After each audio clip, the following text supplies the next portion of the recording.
Se diagnostica una primera infección urinaria en un paciente de 20 meses. Después de 24 horas de antibióticos, la niña está afebril. Los resultados de la ecografía renal son normales. ¿Cuál de los siguientes estudios se le debe efectuar prioritariamente a esta niña? ¿Clave? ¿Ah? ¿Sí? ¿Cuál es su diagnóstico? ¿Cuál es su diagnóstico? ¿Es una infección urinaria? ¿Sí o no? ¿Qué opinan? ¿Es frecuente que una infección urinaria a las 24 horas de antibióticos caiga la fiebre?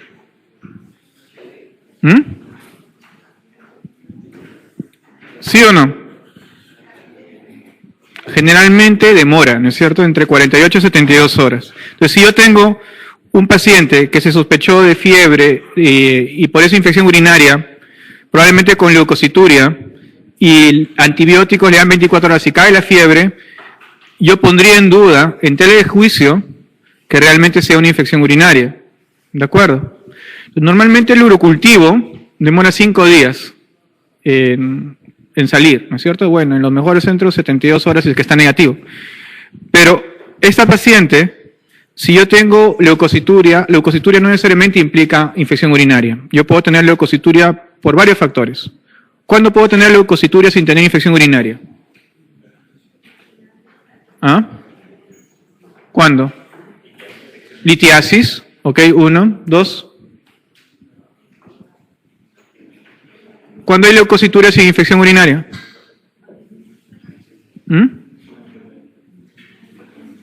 ¿Cuándo? Sí, hablan. Sexy, bueno, es infección. O sea, sin infección. Deshidratación, en general, más que diarrea. La deshidratación puede causar leucocituria. ¿Ya? Deshidratación, litiasis. ¿Otras causas de leucocituria sin infección urinaria?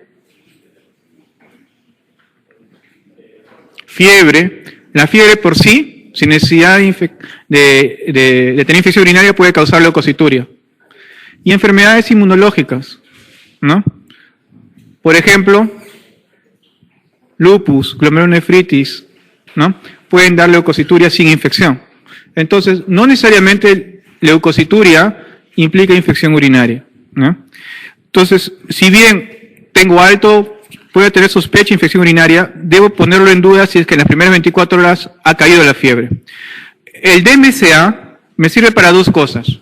Para definir si ha habido o no una infección urinaria alta, porque en los primeros 72 horas yo puedo tener imagen captadora y eso me implica que tenga una ITU alta y me define si hay ITU o no. Y 6 meses después para ver si hay cicatrices. Entonces el DMCA acá me va a ayudar a definir ¿hubo o no hubo infección urinaria? Si el DMCA es negativo, lo más probable es que ese paciente no haya tenido infección urinaria. Le suspenda los antibióticos y espere el cultivo. Y si sale negativo, obviamente nunca tuvo infección urinaria, ¿no? Y eso era la indicación del DMCA en este caso. La cistografía solo se hace con ITUs recurrentes, ¿ya? Clave, aquí la alternativa A.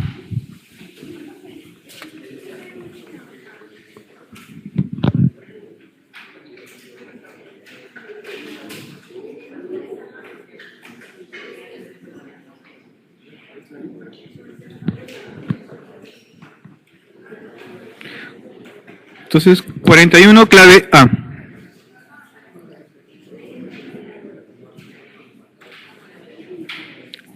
(42) En un lactante varón de 2 meses con fiebre, vómitos y sedimento urinario patológico, se debe realizar todo lo siguiente excepto. ¿Clave?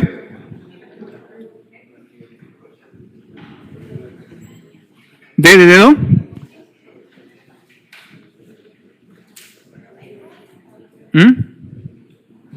Clave. ¿Ah? Hemocultivo. Urocultivo. Sí se debe hacer urocultivo, pero no con bolsa colectora, ¿no es cierto? El urocultivo debe hacerse siempre con cateterismo o con punción, ¿ya? Porque el urocultivo con bolsa colectora tiene muy alto riesgo de contaminación. Nunca se debe hacer un urocultivo con bolsa colectora.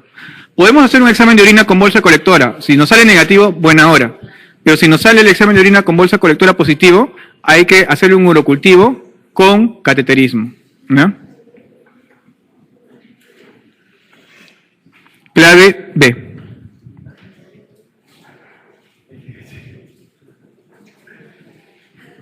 (43) Acude a su consulta de pediatría un niño cuyo padre acaba de ser diagnosticado de tuberculosis pulmonar bacilífera. La prueba de la tuberculina en el niño es negativo.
Pero si nos sale el examen de orina con bolsa colectora positivo, hay que hacerle un urocultivo con cateterismo, ¿no?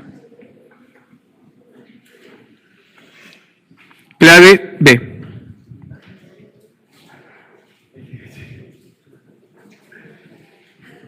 (43) Acude a su consulta de pediatría un niño cuyo padre acaba de ser diagnosticado de tuberculosis pulmonar bacilífera. La prueba de la tuberculina en el niño es negativo.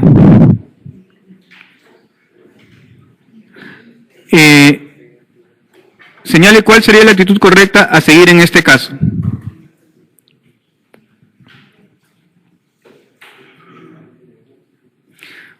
A ver, en cuanto a lo de punción lumbar, en realidad cada vez es controversial. Se sabe que todo niño menor de 3 meses se comporta como un neonato, ¿ya? Algunos, sobre todo los americanos que tienen más posibilidad de seguimiento continuo, hacen PL solo a los neonatos.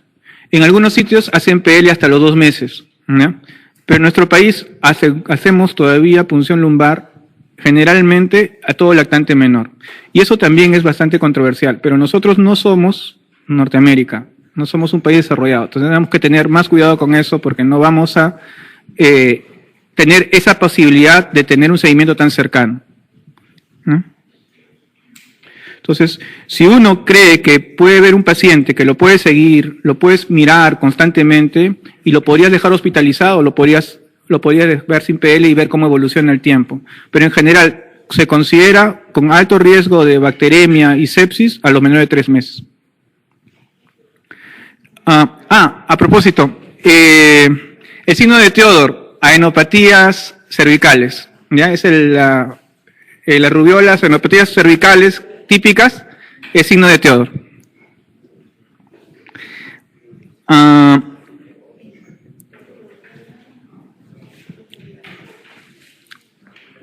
Seguimos. Acude a su consulta de pediatría un niño cuyo padre acaba de ser diagnosticado de tuberculosis pulmonar bacilífera. La prueba de la tuberculina en el niño es negativa. Señale cuál sería la actitud correcta a seguir en este caso.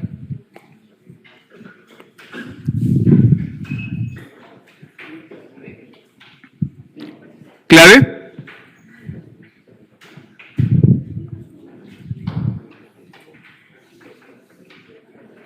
¿Clave?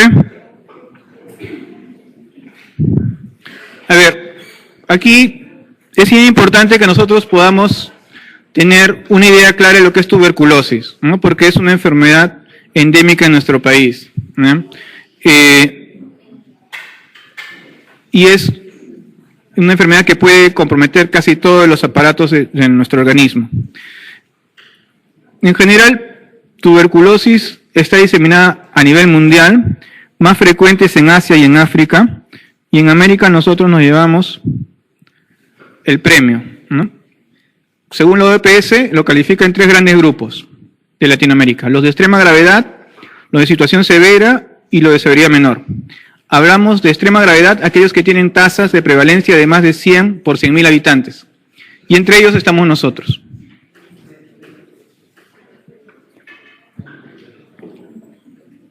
¿Cuál es nuestra tasa? Nuestra tasa es de 126 casos por 100.000, ¿ya? Eso es importante tenerlo en presente, ¿ya? Y recuerden que cada paciente bacilífero infecta entre 10 a 16 personas por año. Nuestra incidencia es de 108 casos por 100.000.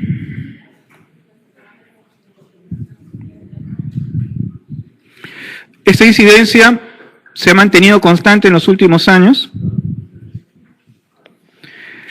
y el diagnóstico de tuberculosis en pediatría es muy difícil. ¿Por qué razón? Porque es bien difícil poder aislar al germen, a la bacteria. Por lo tanto, como tenemos muy poco porcentaje de BK positivos, entonces tenemos que basarnos en criterios clínicos. Y el criterio clínico más usado para definir si tiene enfermedad tuberculosa o no son los criterios de Toledo. ¿De acuerdo? Estos criterios de Toledo son importantes recordarlos. Si yo tengo aislamiento del bacilo, con eso ya hago diagnóstico. Eso ya tiene 7 puntos. Si yo tengo un granuloma, eso tiene 4 puntos. Un PPD mayor de 10 es 3 puntos. Un antecedente epidemiológico, 2 puntos, radiografía sugestiva, 2 puntos, y cuadro clínico sugestivo, 2 puntos.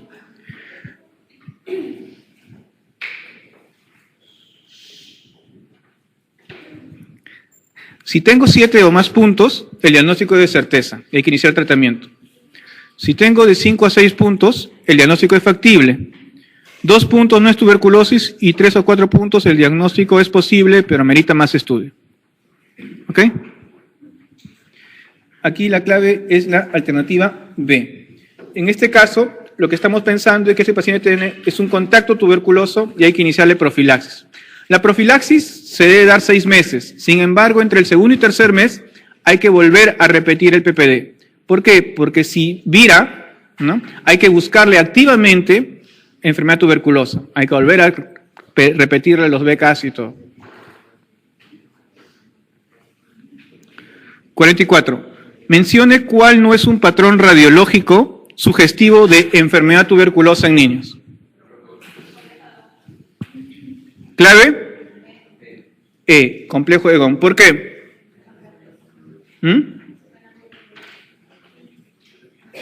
¿Por qué sean adultos? No. Porque no es una enfermedad, ¿no es cierto? Todos los demás son patrones radiológicos de enfermedad tuberculosa. Lo otro es una primoinfección. ¿De acuerdo?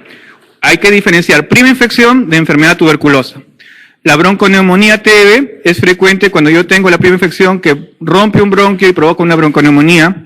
La amilia, que también es otro patrón importante. El derrame pleural, que es de repente el patrón radiológico más frecuente en niños. Es un niño que tiene un derrame persistente sin ninguna sintomatología. Síndrome de colapso-consolidación, que no es tan frecuente, y el complejo de Egon, que es prima infección más no enfermedad. Entonces, acordarse básicamente en cuanto a lo que es patogenia, lo más frecuente es una infección tuberculosa que se da básicamente por inhalación, invasión de alvéolos, y puede ocurrir 2 cosas, ¿no? O hago un foco primario con activación de macrófagos, ¿no?, y un complejo de Egon, o haga diseminación linfática o diseminación hematógena y progrese ese foco primario a neumonías, cavitaciones, derrame pleural. Yo tengo una progresión de la tuberculosis primaria de diseminación hematógena o linfática. Generalmente la tendencia de diseminación linfática es en niños pequeños menores de 5 años y 65 a 75% de estos son localizaciones intratorácicas, típicas adenopatías ciliares o mediastinales. La TBC miliar es mucho más frecuente en lactantes y niños pequeños. TBC meningia mucho más severa y mortal. Acuérdense que dependiendo del tiempo entre la prima infección o la infección y el inicio de la enfermedad, vamos a tener formas de tuberculosis. Por ejemplo, la conversión va entre 4 a 8 semanas. El complejo primario de 1 a 3 meses. Complicaciones pulmonares de 3 a 9 meses. Derrame pleural, efusión pleural entre 3 a 12 meses. Una TBC miliar o meningia puede ser desde 3 meses a más de la prima infección. Una tuberculosis ósea es entre 10 a 36 meses. La piel 5 años en adelante. Y ojo, la TBC renal tiene que tener por lo menos 10 años, ¿ya?, de la infección inicial. ¿De acuerdo? Entonces hay que tener en cuenta que para TBC renal tiene que haber 10 años. Por lo tanto, una TBC renal en niños es muy poco frecuente. Sobre todo en niños pequeños. Bueno, sintomatología de acuerdo al lugar. Síndrome de consolidación, TBC miliar. Y algo que es interesante recordar es los métodos diagnósticos, ¿no? Generalmente, lavado gástrico nos puede ayudar, o fibrobroncoscopía. La PCR también nos ayuda mucho, tiene alta sensibilidad y especificidad.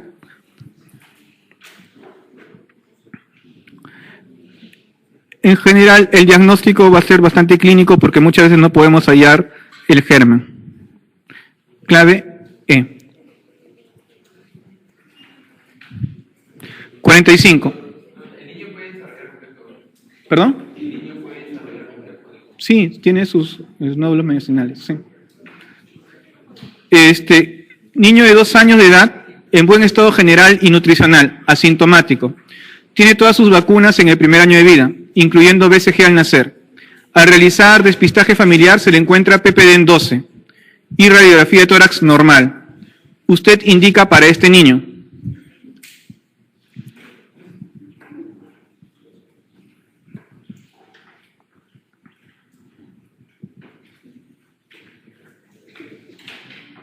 ¿Clave?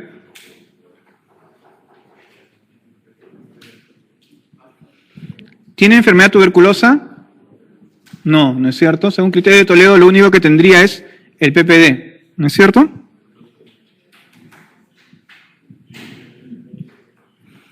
Por lo tanto, aquí habría que darle profilaxis. ¿Cuándo sospechar tuberculosis? Fiebre más de 7 días, falla de crecimiento, neumonía que no responde a antibióticos, adenopatías ciliares, derrame pleural sin neumonía. Diagnóstico, exposición a persona enferma, bacilo alcohol ácido resistente, evidencia de infección, PPD positivo, cuadro clínico radiológico sugerente, identificación del agente etiológico. En cuanto a PPD, indica infección tuberculosa, falsos positivos con reacción cruzada, falsos negativos en lactantes, inmunodeficientes. Inmunización con BCG no invalida el PPD, acuérdense de eso. El valor predictivo positivo en relación a la prevalencia. Generalmente uno piensa que los vacunados con BCG pueden tener el PPD más alto y que esto alteraría el PPD. Pero generalmente este PPD no varía, sobre todo en niños mayores de 6 meses. Ahora, en general, yo tengo que diferenciar lo que es infección tuberculosa de enfermedad tuberculosa, ¿no? Ese es en la enfermedad hay replicación activa, hay cuadro clínico y radiológico compatible y hay que darle tratamiento. En cambio, solamente en la prima infección hay que darle profilaxis. En cuanto a la profilaxis, en general lo que se recomienda es isoniazida, ¿no? Y se le debe dar por 6 meses 10 miligramos por kilo, clave A. Pero a los 3 meses, como ya hemos comentado, repetir el PPD.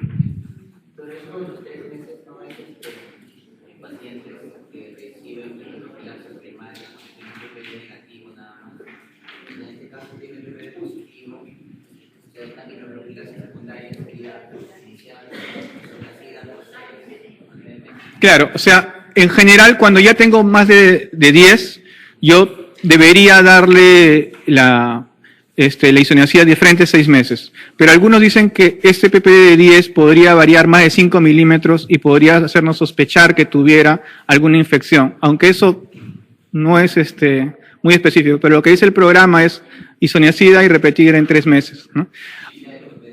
Eso va a ser generalmente dependiente de lo que diga la persona que está encargada del programa, pero lo que dice la guía es repetirlo, ¿no? Pero se supone que un PPD positivo no tendría que variarte más cuando ya está positivo, ¿no? En general lo que hay que hacer definitivamente 3 meses después es seguir buscando PKs, o sea, no quedarnos ahí. La idea del repetir es no solo repetir por repetir, sino que se supone darnos una idea de que tenemos que volverle a buscar en forma agresiva nuevamente el BK, porque ese paciente podría ser enfermedad tuberculosa en cualquier momento. No, tienes que hacer los 3 meses, placa nuevamente, tienes que hacerle pulsión, y no necesariamente PPD, pero como le digo, en algunos reportes dicen que estos pacientes podrían aumentar 5 milímetros más y eso ayudaría a dar indicios.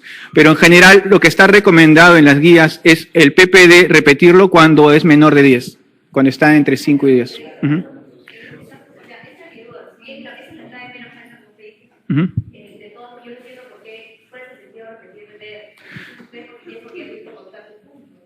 Lo que sí, como les digo, o sea, puede haber variaciones del PPD inicial en 10 y subir 5 milímetros más y ser 15, ¿no? Y eso te ayudaría a pensar que pudiera tener una infección activa en ese momento. Pero eso, como le digo, no es nada que está demostrado. Lo que está demostrado es PPD positivo y variación, ¿no?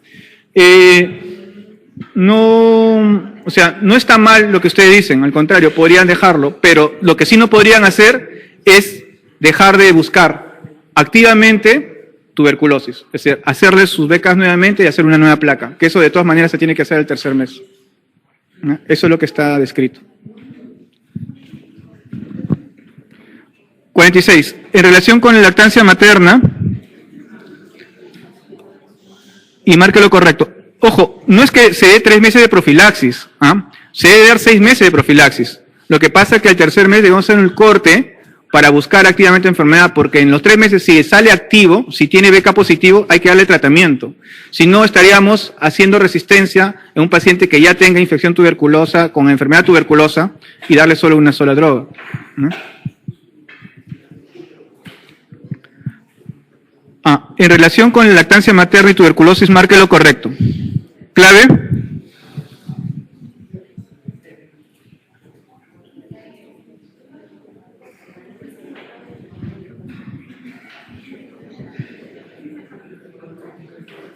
Clave.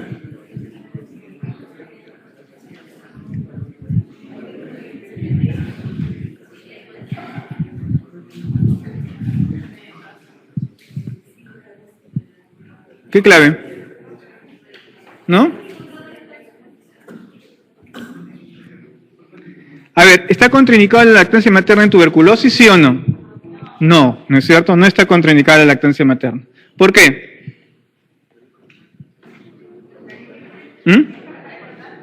Porque es un contacto, ¿no es cierto? Si nosotros cortamos el contacto, entonces no debería infectarse el paciente. Entonces, si estamos asumiendo que el paciente ya es contacto tuberculoso, si tienen un paciente con contacto tuberculoso, ¿hay que darle algún tipo de manejo de medicación?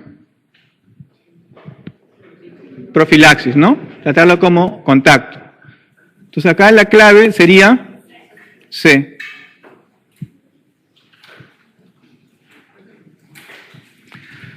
¿47? Sí. ¿Perdón? No. Claro. Por eso, pues, o sea, no está contraindicada la lactancia materna.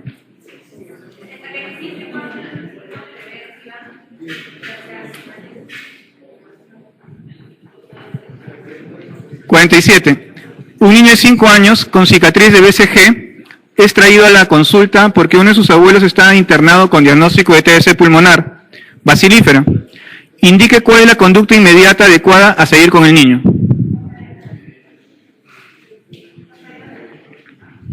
Clave A.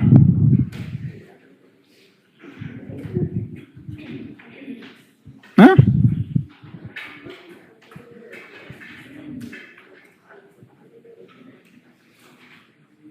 Primero hay que demostrar que no tenga enfermedad tuberculosa, ¿no? O sea, hay que buscarle enfermedad tuberculosa antes de decir si tiene profilaxis, ¿no? Entonces, la clave aquí es la...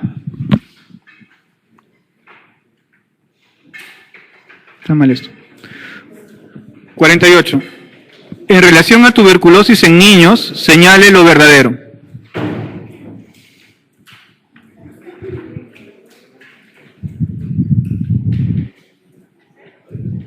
Clave.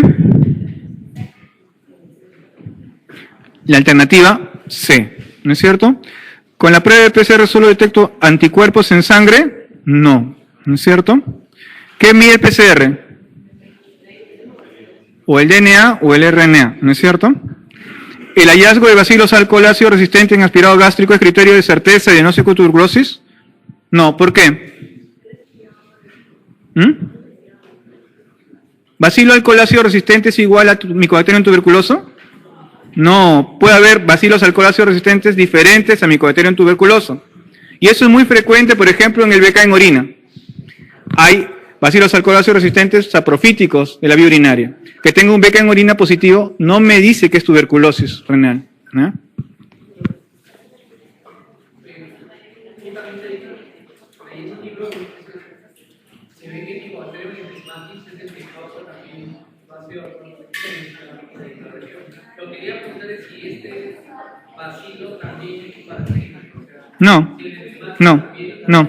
No causa ningún problema. Es de la flora, ¿no?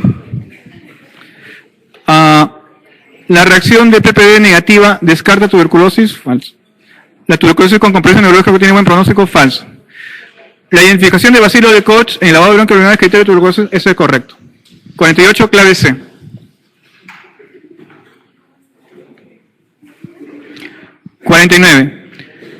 Niño de 4 años cuya madre es BK positiva, tiene PPD en 12 milímetros, BK negativo. La radiografía muestra infiltrado parenquimal en base derecha. ¿Cuál es el diagnóstico y tratamiento adecuado? ¿Tiene enfermedad tuberculosa o tiene prima infección? Tiene enfermedad tuberculosa. ¿Por qué? Tiene BK positivo, la madre, ¿no? O sea, tiene contacto positivo. Tiene PPD positivo. Tiene radiografía compatible, ¿no es cierto? Entonces, lo más probable es que ese paciente tenga tuberculosis pulmonar. Y el esquema inicial es esquema 1. Entonces, el esquema 1, acordarse, 4 drogas, primera fase, 2 meses diarios, y luego segunda fase de 4 meses con 2 drogas. ¿Para quién es esquema 1? Todo paciente que nunca padeció de tuberculosis y es BK positivo o cultivo positivo. Esquema 2, primera fase 3 meses, luego segunda fase 5 meses, isoniazida, rifampicina, piracinamida, etambutol o estreptomicina, dependiendo de la edad, ¿ya? Y la segunda fase 5 meses con isoniazida, rifampicina. ¿En quiénes? En pacientes con recaída o en pacientes con abandono. Y finalmente el esquema 3, todo paciente BK negativo, cultivo negativo y paciente con TB infantil. Aunque en realidad nosotros todo tuberculosis lo manejamos como esquema 1 y esquema 2, no hacemos esquema 3.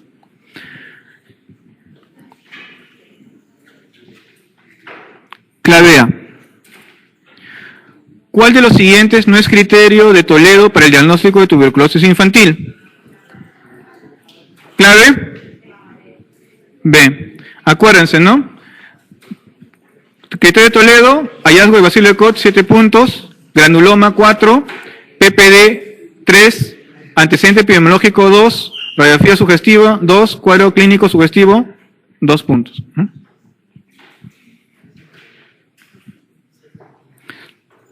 Nosotros teníamos, por ejemplo, en el caso anterior del esquema 1, Teníamos radiografía sugestiva, que era 2 puntos, antecedente epidemiológico 2 puntos, eran 4, y PPE mayor de 10, 3. O sea, tenían 7 puntos, y por lo tanto, diagnóstico de certeza. Clave B. 51. ¿En cuál de las siguientes localizaciones de la enfermedad tuberculosa está indicado el tratamiento coadyuvante con glucocorticoides para mejorar su supervivencia? Clave B. 52. En los niños menores de 2 años con tuberculosis pulmonar primaria, el hallazgo radiológico más frecuente es...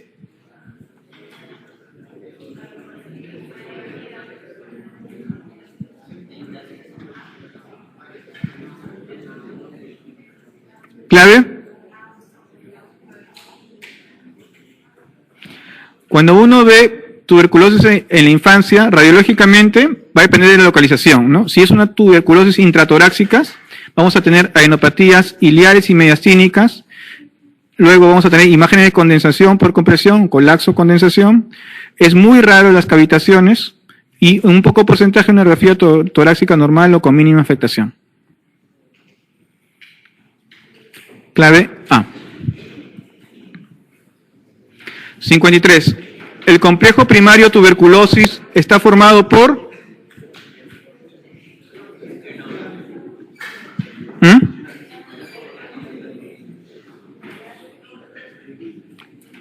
Clave. Alternativa E.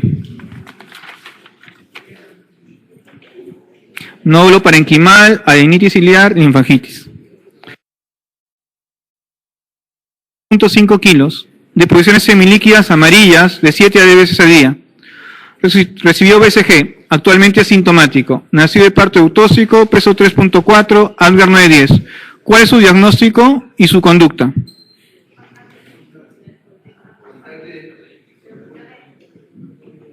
¿Clave?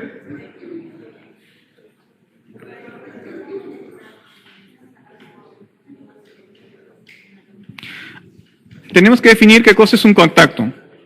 ¿Qué es un contacto? Es un contacto aquella persona que comparte temporalmente con un caso índice, un espacio común. Cualquiera que sea la característica de la enfermedad, puede ser pulmonar o extrapulmonar y puede ser confirmada o no confirmada.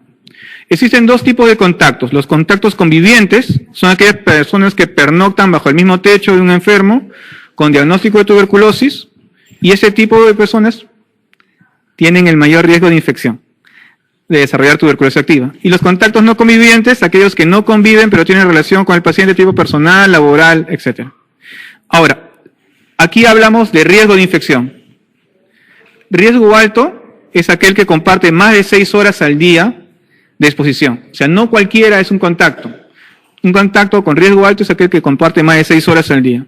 Riesgo medio, menos de 6 horas de exposición, y riesgo bajo, aquel riesgo de contagio similar de población general. Entonces, aquí la alternativa correcta sería la alternativa B.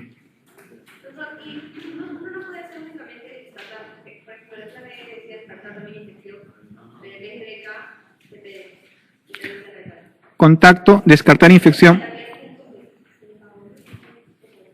O sea, lo que tú necesitas hacer es, en general, cuando tú hablas de BK, tienes que buscarlo BK en lactantes de la mejor manera posible. O sea, en esta acá, tú puedes descartar infección de diferentes maneras, pero la manera de descartar infección en un lactante es con aspirado gástrico, que es la de elección. ¿Ah? ¿Ah?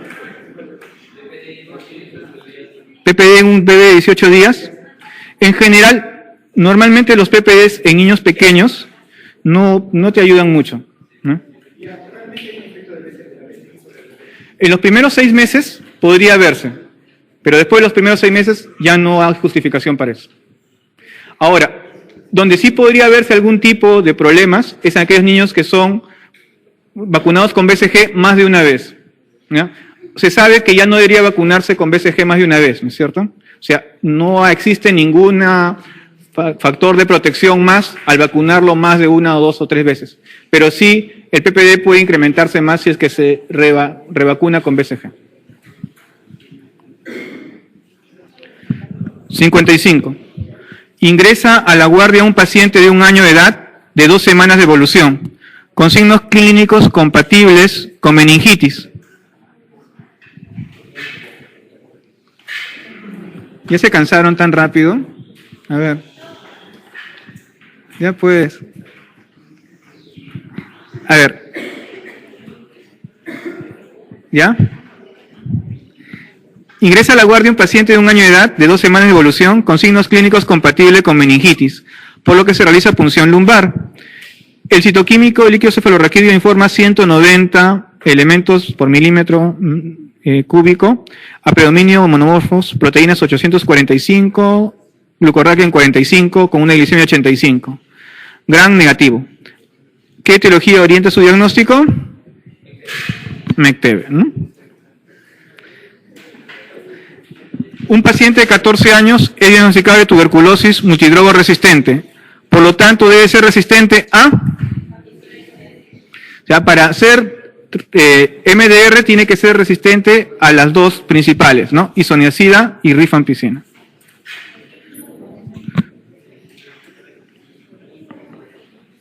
Ese es el concepto.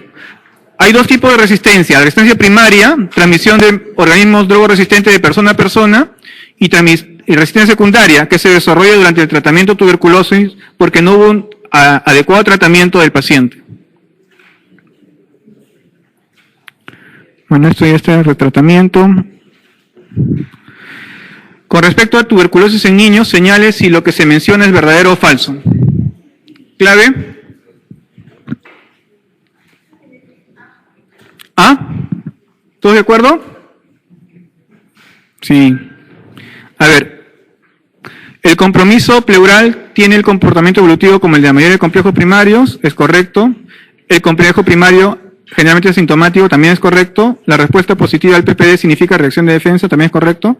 El patrón radiológico patognománico, eso es falso.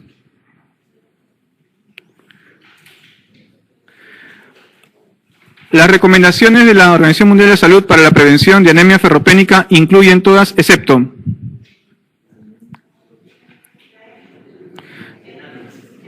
después del año de edad, diversificar los elementos ricos en hierro. Ese es lo falso. ¿Por qué? ¿A qué edad debemos darle suplemento de hierro a los niños? A partir de los 6 meses. Y si es prematuro, inclusive a partir del 4.º mes. ¿No?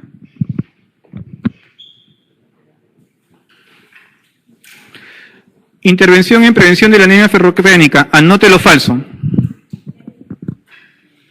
Promover ingesta de hierro en... Sí. ¿En dónde damos hierro en? Sí. ¿Con qué alimentos? ¿Menestras? No. Carnes, ¿no? Tiene que ser proteínas de alto valor biológico. ¿Incentivar el consumo de táninos y ácido fítico para mejorar la absorción de hierro? Al contrario, eso disminuye la absorción, ¿no es cierto? Clave B. ¿Por qué disuadir el consumo de la leche de vaca?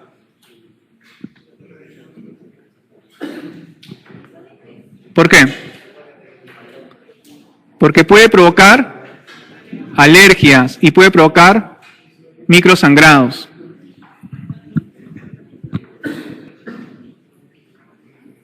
Infecciones parasitarias también pueden provocar microsangrados, ¿no es cierto? ¿Cuál es la más frecuente que pueden provocar pérdidas de sangre por parásitos? Uncinarias, ¿ya? Tienen sus dientecitos y... Sí. ¿Perdón? Disuadir es tratar de no darle, tratar de convencerle a las personas que no deben, ajá. O sea, tratar de evitar que consuman leche de vaca. Tratar de convencer al que no tomen, ¿no? O sea, que no tomen. No tomen, porque si toman la leche de vaca, pueden provocar alergia a la proteína de leche de vaca. Que no tomen. No tienen que tomar leche de vaca. ¿Por qué? Porque si toman la leche de vaca, pueden hacer alergia y microsangrados. ¿Ya? Está bien. Acá pueden preguntar lo que desean. Esa es la idea, que lo pregunten. Peor es que no pregunten nada. ¿Ya?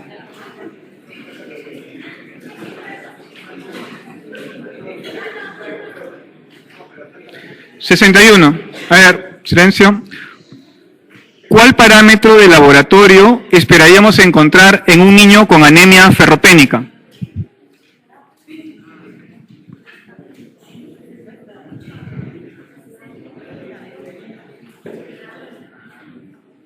Clave: capacidad total de ligadura del hierro aumentada, ¿no es cierto? Si yo tengo una anemia ferropénica, entonces mi proteína ligadora de hierro va a tener mucha más afinidad al hierro, va a estar más afín, ¿ya? Pero voy a tener poca cantidad de hierro. ¿Cómo va a estar mi ferritina en una anemia ferropénica? ¿Cómo está la ferritina? Baja, ¿no es cierto? ¿Cómo va a estar? A ver.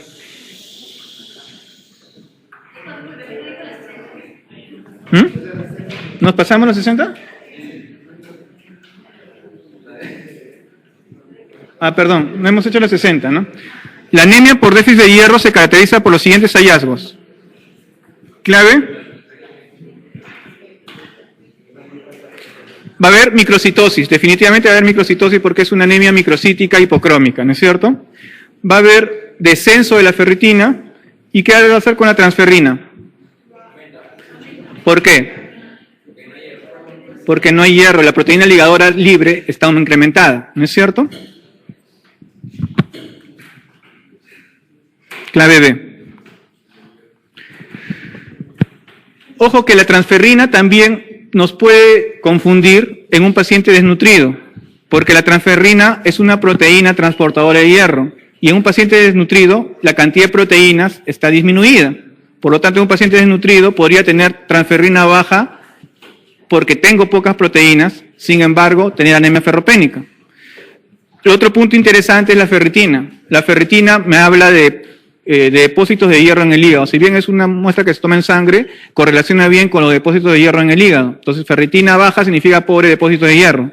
Ferritina normal o alta, depósitos elevados. Sin embargo, eso es así siempre y cuando el paciente no tenga una inflamación aguda, una enfermedad aguda, porque la ferritina también es un reactante de fase aguda y por lo tanto la ferritina puede incrementarse en un paciente cuando tenga una infección.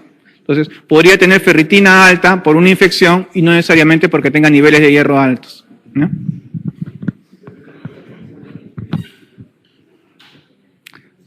Clave. 62. Juan, de 9 meses, es llevado a su control de salud. El niño se encuentra en buen estado general, en percentil 50 de peso y talla. Usted lo nota pálido. No presenta hepatoesplenomegalia ni otros datos positivos al examen físico. El niño se alimenta con semisólidos que incorporó a los 6 meses de vida y leche de vaca entera. No recibe suplementos vitamínicos ni hierro. Según su diagnóstico presuntivo, ¿cuál de estos parámetros esperaría encontrar en el laboratorio?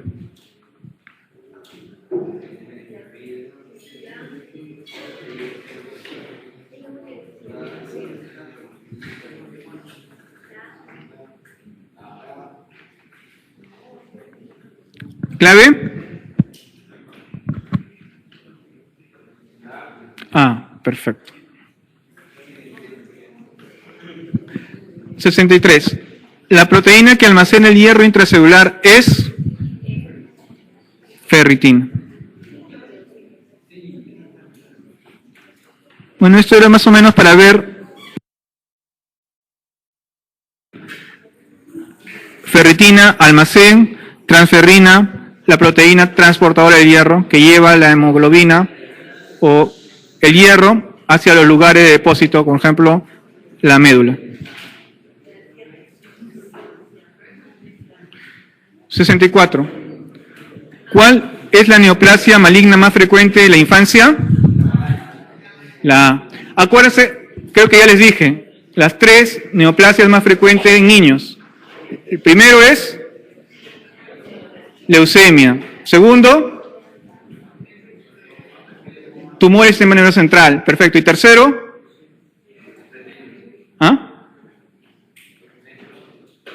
no, linfomas, ¿no es cierto? tumores, leucemia, tumores del sistema nervioso central y linfomas. Es en ese orden, las neoplasias más frecuentes en niños. ¿Ya? Miren, aquí está un cuadrito en donde se fijan definitivamente a todas las edades, la leucemia linfocítica aguda es la más frecuente. En general, luego sigue los tumores del sistema nervioso central y los linfomas. Dentro de los linfomas no Hodgkin.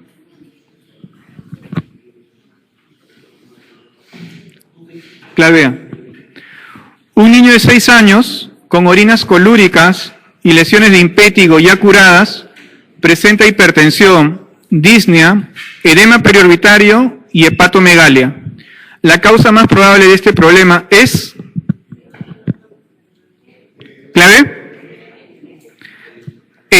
Glomerulonefritis post-estreptocócica, ¿no? ¿Cuál es la triada de una glomerulonefritis post-estreptocócica?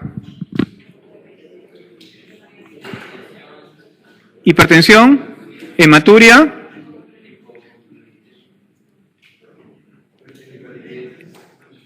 edemas, ¿no es cierto? Es la triada. Es que el glomerulonefritis post-estreptocócica es una de las causas de síndrome nefrítico, ¿no? ¿De acuerdo? O sea, la glomerulonefritis post-estreptocócica es una causa de síndrome nefrítico. No es igual. Yo puedo tener síndrome nefrítico por glomerulonefritis postinfecciosas, estreptocócicas y no estreptocócicas, puedo tener por influenza, por enovirus, por otras bacterias, puedo tener inmunológicas, por ejemplo vasculitis, por ejemplo lupus, todo eso son causas de síndrome nefrítico, ¿no? Clave E.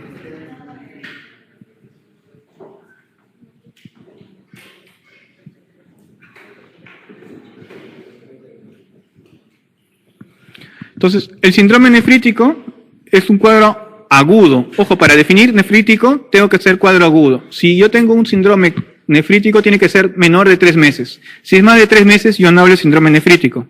Es hematuria, hipertensión, edemas. Generalmente, lo más frecuente son postinfecciosas, pero puede haber otro tipo de compromiso.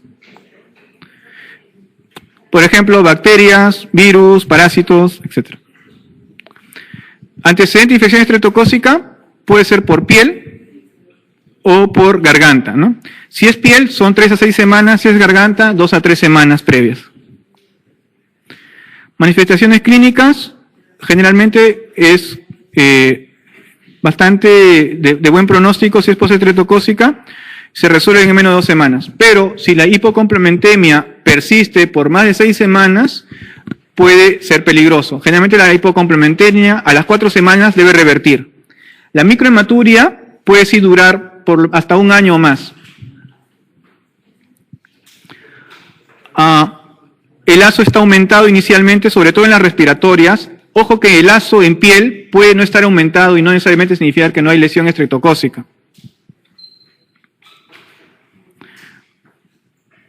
Para piel, por ejemplo, podemos usar anti-DNAsa, que tiene mucha más sensibilidad.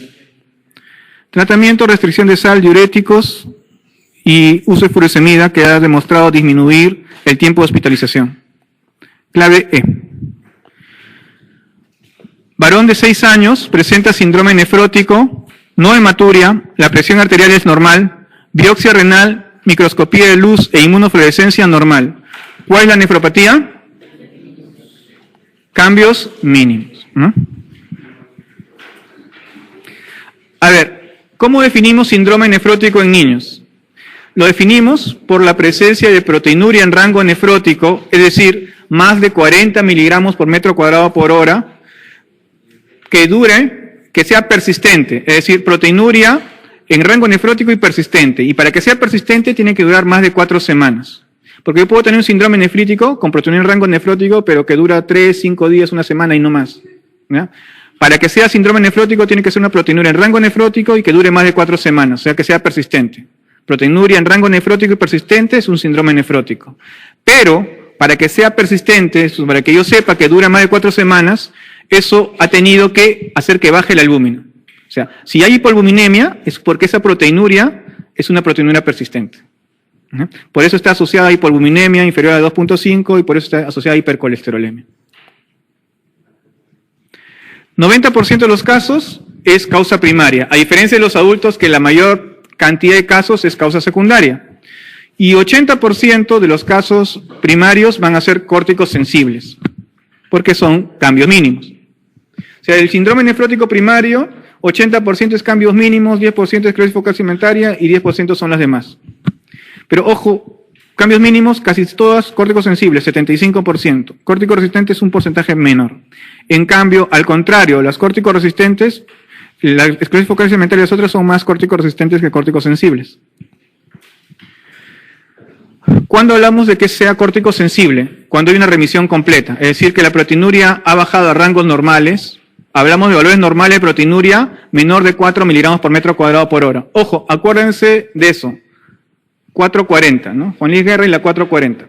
Proteína en rango nefrótico por encima de 40 miligramos por metro cuadrado. Menor de 4, rangos normales. Entre 4 y 40, proteinuria significativa. ¿Ya? ¿Conocen ese grupo? Es muy antiguo, ¿no? Si yo tengo un niño menor de 2 años, yo no puedo juntar la orina de 24 horas. Entonces, es imposible juntar la orina de 24 horas. Una posibilidad es hacer una relación proteinuria-creatinuria.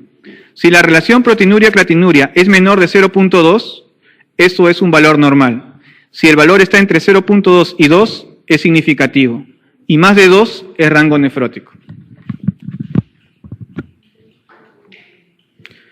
Remisión parcial, que está entre 4 y 40, entre 0.2 y 2.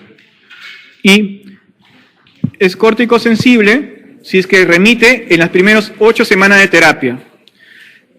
O sea, si yo tengo un paciente córtico sensible, es que con el tratamiento corticoide, en las primeras 8 semanas ha desaparecido la proteinuria. Es recaidor frecuente si desaparece, pero tiene 2 recaídas en 6 meses, o mayor o igual a 4 recaídas en un año. Y es córtico dependiente cuando tiene 2 recaídas durante la terapia esteroidea o entre los 14 días posteriores a la suspensión. Es decir, le di corticoides, mejoró, proteinuria negativa, le estoy empezando a bajar los corticoides y otra vez aumentó. O lo suspendí los corticoides y no pasó más de 2 semanas de que le suspendí y otra vez aumentó. Eso se llama córtico dependiente. ¿Eh? Y córtico resistente es aquel que sigue con proteinuria en rango nefrótico luego de 8 semanas de tratamiento. A ver, esto es interesante que recuerden, sobre todo por la parte de ciencias básicas. Esto es la barrera de filtración glomerular. La de arriba es la capa de podocitos, que es la cápsula de Bowman, la capa visceral, ¿no es cierto? La de abajo es la capa endotelial y la del centro es la membrana basal, que tiene 3 partes, la rada interna, la rada externa y la lámina densa. Antiguamente se creía que todos los síndromes nefróticos eran básicamente porque las cargas negativas de las cialoproteínas provocaban una alteración de cargas y todo eso. Pero ahora se sabe cada vez más que hay componentes genéticos de esto, sobre todo en las zonas de hendidura, ¿no? Ahí en esas zonas de hendiduras hay unos diafragmas que van a ser formados por unas proteínas, sobre todo las nefrinas, ¿de acuerdo? Si esas proteínas están alteradas genéticamente van a provocar huecos a nivel de la barrera de filtración glomerular, y eso pueden provocar proteinurias persistentes. Por ejemplo, la deficiencia de nefrina me va a dar el síndrome nefrótico congénito, que es una proteinuria masiva, que es un paciente que pierde proteínas desde el primer mes de vida, y va a perder tantas proteínas que si no le sacamos los riñones, el paciente se va a morir por una desnutrición severa, ¿no? Hacen un kwashiorkor severo, porque pierden 10 gramos de proteínas al día. Ok, entonces, esto de acá es podocito y esta es la famosa nefrina. Pero hay otras proteínas como las podocinas, las cialoproteínas que están también incrementadas en lo que es la barrera de filtración glomerular. Así se ve la membrana basal glomerular normal, ¿no? Endotelio, lámina, la membrana basal y los podocitos. Pero en cambios mínimos, estos podocitos se fusionan y se ven así.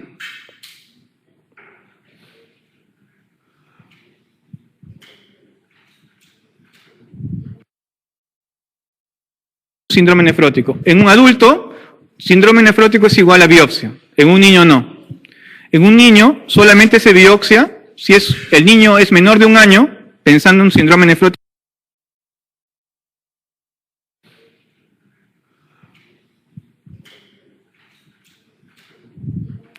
¿Cuándo biopsiamos un síndrome nefrótico? En un adulto, síndrome nefrótico es igual a biopsia. En un niño no. En un niño solamente se biopsia si el niño es menor de 1 año, pensando en un síndrome nefrótico infantil o congénito, o si es mayor de 10 años. Si hay sospecha de enfermedad sistémica, pensamos en una glomerulopatía secundaria, vasculitis, lupus. Si hay falla renal, hipertensión o hematuria, pensamos en una rápidamente progresiva. Si hay hipocomplementemia persistente, también rápidamente progresiva. O hay signos de tubulopatías. Y si ya dimos tratamiento, si es un síndrome nefrótico que dimos tratamiento, si es que es córtico resistente, es córtico dependiente o recador frecuente, hay que hacerle una biopsia. Bueno, los esquemas, recordar que inicialmente se le da prednisona 60 miligramos por metro cuadrado por 6 semanas y luego 40 miligramos por metro cuadrado interdiario por 6 semanas más. Tratamientos son 12 semanas.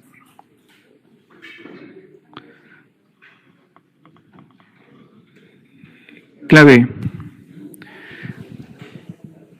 67. Todos los datos siguientes son consistentes con el diagnóstico de síndrome nefrótico idiopático infantil, excepto comienzo entre 2 y 8 años, verdadero. Lesiones renales mínimas en microscopio óptico, verdadero. Hipertensión poco frecuente, verdadero. Hiperlipidemia, verdadero. Proteinuria de 1 gramo, no, es de 40 miligramos, ¿no? 40 miligramos por metro cuadrado. ¿Ah? ¿Perdón?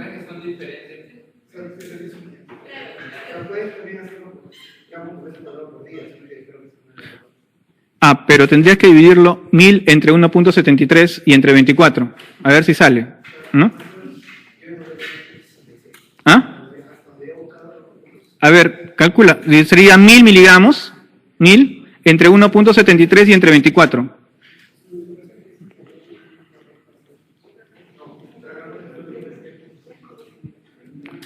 En adultos es 3.5 gramos por 1.73 metros cuadrados por día, ¿no? A ver, 1000 entre 24 y entre 1.73.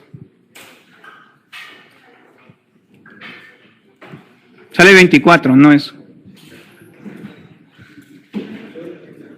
Clave.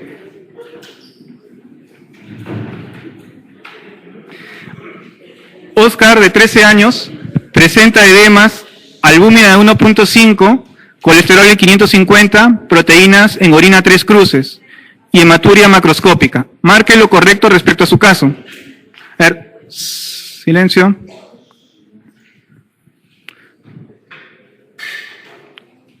...13 años, edema, albúmina 1.5, colesterol en 550, proteínas 3 cruces, hematuria macroscópica. Marque lo correcto. ¿Clave?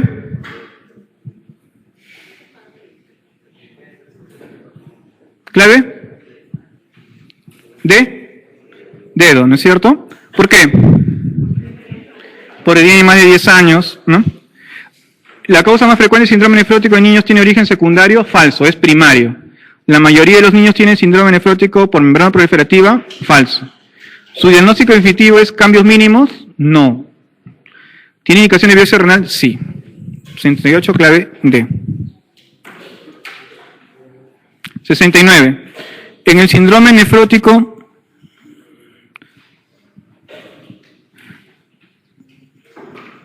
sí, cambios mínimos, no se ve ningún cambio en el microscopio óptico. Cambios mínimos es normal. Solamente en el microscopio electrónico se ve la fusión de podocitos. Lo que hemos visto en la fusión de podocitos es en microscopía electrónica, ¿no? En microscopía óptica no se ve absolutamente nada, es un glomérulo normal.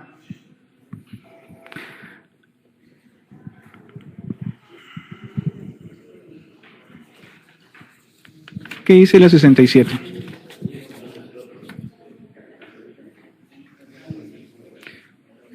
Lesiones renales mínimas significa que no tengan compromiso renal. Eso significa lesiones mínimas, ¿no? O sea, de cambios mínimos.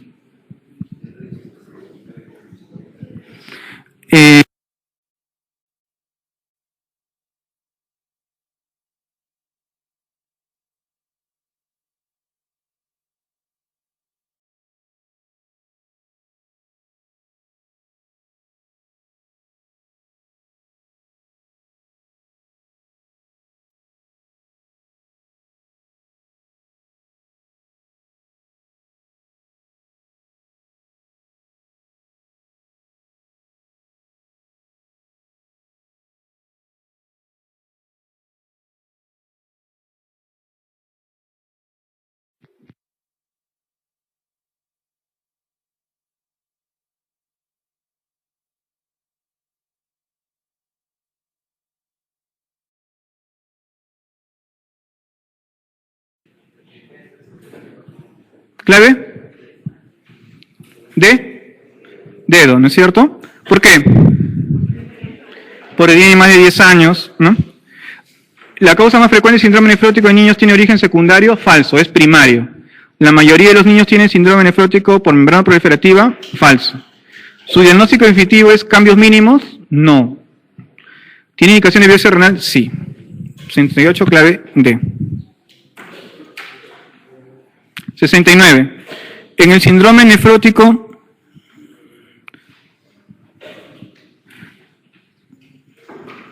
sí, cambios mínimos, no se ve ningún cambio en el microscopio óptico. Cambios mínimos es normal. Solamente en el microscopio electrónico se ve la fusión de podocitos. Lo que hemos visto en la fusión de podocitos es en microscopía electrónica, ¿no? En microscopía óptica no se ve absolutamente nada, es un glomérulo normal.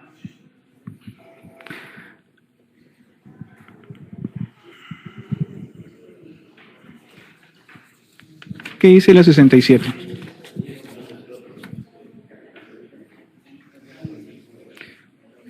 Lesiones renales mínimas significa que no tengan compromiso renal. Eso significa lesiones mínimas, ¿no? O sea, de cambios mínimos. 69. En el síndrome nefrótico existe una retención renal de sodio y agua e hipoalbuminemia. ¿Cuál de los siguientes factores explica que este exceso de líquido no permanezca en el compartimiento vascular y pase al intersticial en forma de edema? ¿Clave? ¿No es cierto? El mecanismo del edema en el síndrome nefrótico tiene dos tipos, ¿no? Uno es el underfill y el otro es el overflow. Underfill es básicamente por hipoalbuminemia, disminución de la presión oncótica y el agua se va al intersticio. Y el overflow es por retención de sodio, aumento de la presión hidrostática y el agua se va al intersticio, ¿ya? Y es bien importante definirlos cada uno, porque si en un síndrome nefrótico predomina el underfill, si yo le pongo furosemida, ¿qué va a pasar con el intravascular? Se va a depletar mucho más y va a ser hipoperfusión y falla renal.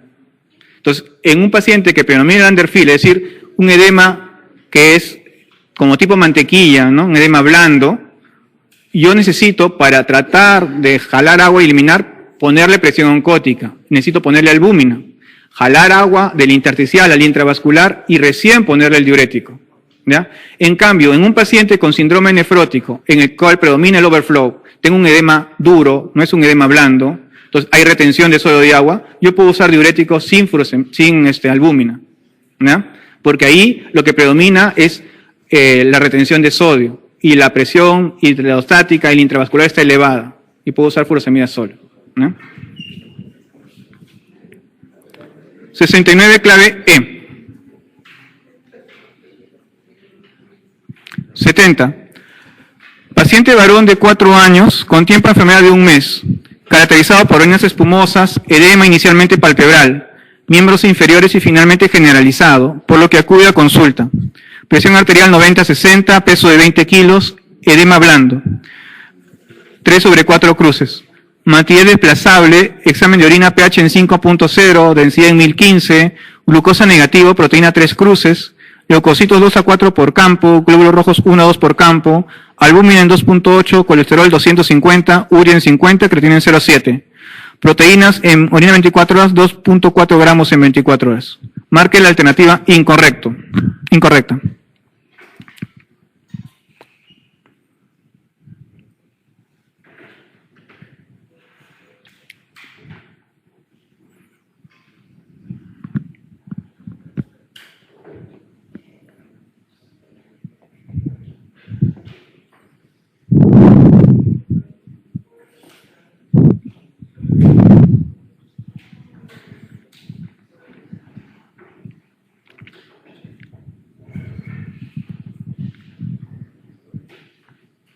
¿Clave? ¿Clave? ¿Cuál? ¿D? ¿De dedo? E. ¿Cuál es el diagnóstico? Lo más probable es que sea un síndrome nefrótico primario, ¿no es cierto? Y entre los síndromes nefróticos primarios, el más frecuente es cambios mínimos. ¿Qué es lo que hay que hacer? Iniciarle corticoterapia previa de focalización, ¿no? Entonces, ¿Por qué? Porque está en la edad, ¿no? Está entre 2 y 10 años, tiene un síndrome nefrótico sin hipertensión, sin hematuria, lo más probable es que sea cambios mínimos, ¿no? Entonces, ¿se debe iniciar tratamiento esteroide previo de biopsia? No, ¿no? Se debe iniciar tratamiento esteroide sin necesidad de biopsia. Clave E. 71. Una niña de 7 años presentó hace 2 meses edemas, hipertensión, hematuria, con 80% de crenocitos, C3 disminuido y con ASO incrementado, asociado a faringoamigdalitis supurada 2 semanas previas al inicio de los síntomas. Acude a control por consultorio donde observa C3 y ASO en valores normales. Examen de orina leucocitos 0,1 por campo, glóbulos rojos de 10 a 15 por campo, proteinúria negativa. ¿Qué haría usted?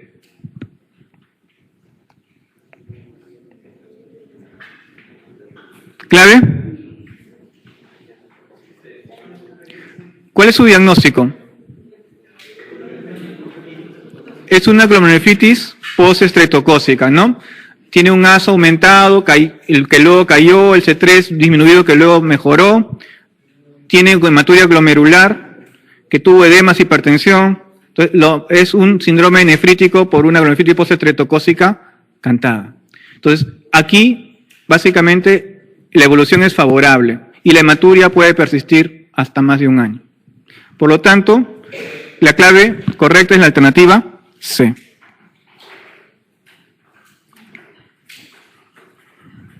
(72) En relación a la glomerulonefritis postestreptocócica aguda, marque lo correcto.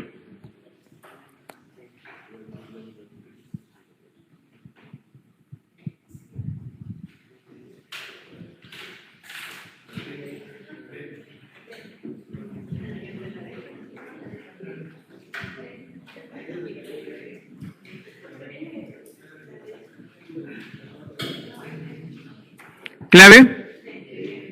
D de dedo. Exacto. La mayoría de síndromes nefríticos por glomerulonefritis postestreptocócicas son muy suaves. Nunca pueden hacer un poco de hematuria y nada más, o un poquito de edemas y nada más. Lo que vemos con hematuria, hipertensión, edemas, oligurias son los más severos. Entonces, la mayoría, muchas no tienen las manifestaciones clínicas completas y se resuelven solo y ni siquiera supimos si nos dio una postestreptocócica.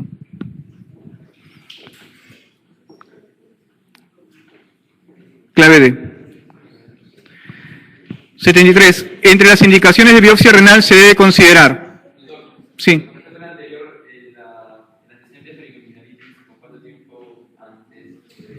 ¿Cuántas habíamos dicho? 2 semanas, ¿no es cierto? Pieles 4 a 6 semanas.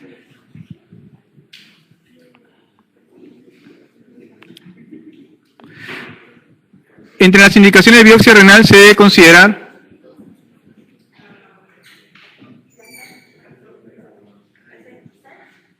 niño mayor de 1 año, no, es menores de 1 año y mayores de 10 años, ¿no? Hipertensión arterial tratable, no. Retención nitrogenada progresiva, sí, porque estaríamos pensando en qué cosa, en una rápidamente progresiva.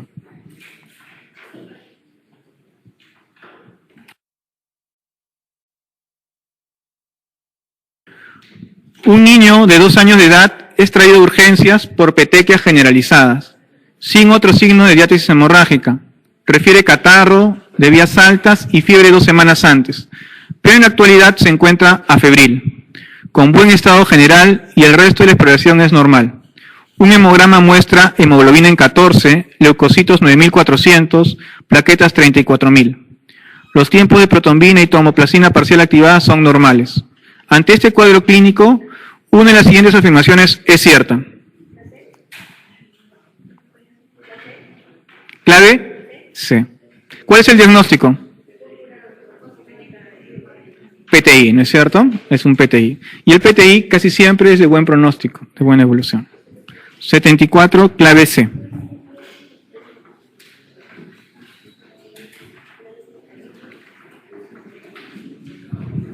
(75) Niña de 3 años que presenta afectación brusca del estado general dentro del contexto de un cuadro febril con diarrea mucosanguinolenta. A la exploración aparece pálida, somnolienta, la auscultación cardiopulmonar es normal, el abdomen doloroso, El resto del examen físico solo revela presencia de petequias puntiformes y diseminadas. La orina es hematúrica, se constata hipertensión arterial. El hemograma muestra hemoglobina en 7, 17.000 leucocitos, neutrofilia, 37.000 plaquetas, con normalidad de prueba de coagulación. ¿Cuál es el diagnóstico más probable? Síndrome urémico hemolítico. ¿Cuál es la triada del síndrome urémico hemolítico? Anemia. ¿Anemia qué? Hemolítica microangiopática, ¿no es cierto? Ese es el nombre completo. Es una anemia por vasoconstricción, ¿no? Entonces, los vasos se hacen pequeñitos y el glóbulo rojo no puede pasar por ahí, porque encima de que el vaso se hace pequeño, se agregan plaquetas y hacen que la luz sea cada vez más pequeña. Se adhieren las plaquetas al endotelio, hacen que las luces sean pequeñas y el glóbulo rojo se rompe, se fracciona al pasar por esos capilares, ¿no? Esa vasoconstricción a nivel renal provoca hipoperfusión y falla renal. Y por lo tanto, aparte de la anemia hemolítica microangiopática, existe falla renal. Y la tercera es plaquetopenia, ¿no? Por la adherencia.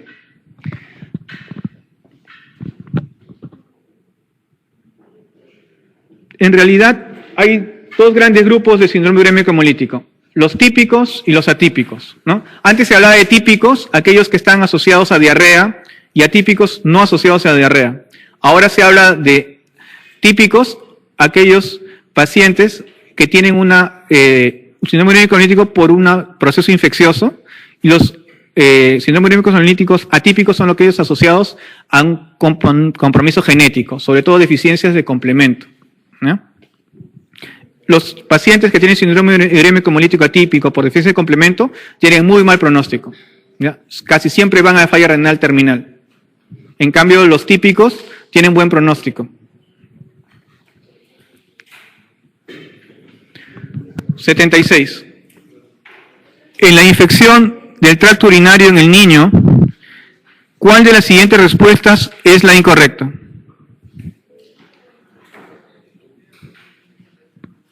¿Clave? ¿Clave? A. En el periodo neonatal las niñas la padecen con más frecuencia. Esa es la falsa, ¿no? Los niños son los que padecen con más frecuencia. 77. Un niño de 10 años se presenta en el servicio de urgencias con dolor inguinal y escrotal intenso, que comenzó de forma brusca después de un partido de fútbol. El niño está afectado y se observa tumefacción y dolor en el hemiescroto derecho. No se detecta reflejo cremastérico y el testículo derecho está elevado y rotado. ¿Cuál de los siguientes tratamientos considera usted que es el adecuado para este paciente? ¿Cuál es el diagnóstico? Torsión testicular, ¿no es cierto? Y una torsión testicular es una urgencia urológica, ¿ya? Tenemos 6 horas para salvar ese testículo. ¿Sí, no?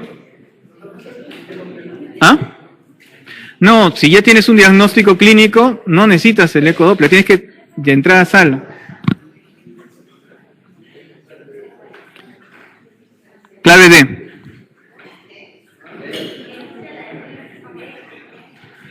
Perdón. Perdón, sí. O sea, tienes que... Sala, entrar a sala, exploración quirúrgica. Ahí, Está mal, no. Sino que... Me acordé. Niña de 2 años padece un reflujo vesicoureteral grado 4, diagnosticado por cistourografía miccional durante su primer episodio de infección urinaria. Usted desea realizar una gamografía renal para investigar cicatrices renales. ¿Cuánto tiempo después de la infección urinaria esperaría ver signos iniciales de cicatrización permanente? En realidad es a partir del 5º mes, ¿no? El 5º 6 meses. Pero acá entre las respuestas más correctas, si tú dices esperaría iniciar signos iniciales, pondría de 4 a 5 meses, ¿no? Que esa es la respuesta. Clave C. 79. Señale la causa más frecuente de dilatación renal en la infancia. En general es hidronefrosis, ¿no es cierto? Pero la causa más frecuente de hidronefrosis es reflujo vesicoureteral, ¿no? Pero si yo palpo una masa abdominal en un lactante, lo más probable es que sea una hidronefrosis, ¿no? ¿Qué cosa es una hidronefrosis? ¿Ah? ¿Qué es hidronefrosis? ¿Qué es? ¿Cómo definen hidronefrosis? ¿Dilatación de qué? Dilatación de la pelvis renal, ¿no es cierto? Entonces, una cosa es decir un riñón grande y otra cosa es decir la pelvis grande. Porque cuando yo tengo, este es el riñón, que es mi puño, y este es la pelvis, cuando yo tengo hidronefrosis es porque hay una obstrucción a nivel del uréter o un reflujo que está provocando esta dilatación de la pelvis. Pero esta dilatación de la pelvis va a provocar una compresión del parénquima renal. En general, el problema de la hidronefrosis va porque mientras más comprime el parénquima renal, más delgado lo va a hacer. Y finalmente va a parecer tan delgado que ese parénquima no va a funcionar.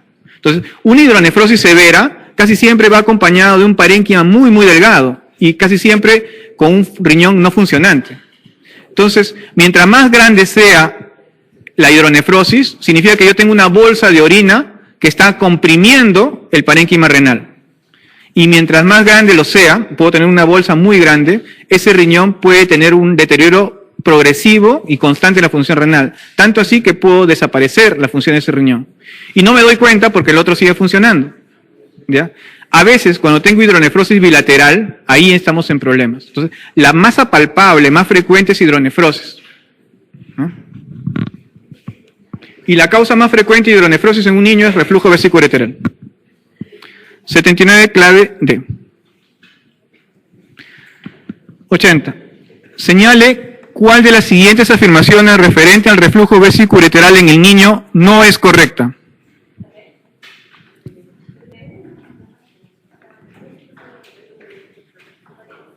Clave B. D de dedo. ¿Se encuentra en el 30% de los niños con infección urinaria? Sí, entre 20 y 30%. ¿Tiene tendencia a la curación espontánea? Sí, sobre todo si es reflujo grado 1, 2 y 3. Grado 4 y 5 casi nunca mejoran, ¿ya? ¿Tiene gran trascendencia como factor predisponente a infección renal y peritonitis crónica? Sí, porque hacen cicatrices renales. Cuando se diagnostica antes de los 5 años la indicación quirúrgica de la norma, esto es algo bien importante. El reflujo casi siempre se va a hacer el diagnóstico en los primeros años de vida. Y a medida que el niño crezca, 3, 4, 5 años, ese reflujo puede desaparecer. Si no desaparece luego de los 5 años, la posibilidad de que desaparezca es muy poca, ¿ya? Entonces, casi siempre uno espera hasta los 5 años. En los casos idiopáticos, considerados en su conjunto, ¿pueden afirmar su condición genética? Clave D. D de dedo. ¿Ok? ¿Alguna pregunta? ¿Todo está claro? Sí. La lista, ¿quién la tiene?